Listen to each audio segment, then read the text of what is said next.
আজকে আমি তৈরি করে দেখাবো তালের হোঁস পিঠা। আমাদের নোয়াখালী ঐতিহ্যবাহী পিঠা, এটার নাম।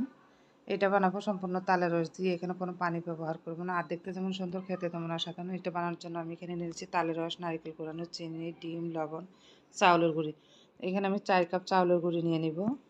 এখন দিয়ে দেব নারিকেল কোরানো, দিয়ে দিচ্ছি চিনি, লবণ, সব কিছু ভালোভাবে মেখে নিলাম। এখন দিয়ে দেবো তালের রস, দিয়ে ভালোভাবে হাত দিয়ে মেখে এটা ব্যাটার তৈরি করে নেব। দিয়ে দিচ্ছি এখানে 3টা ডিম।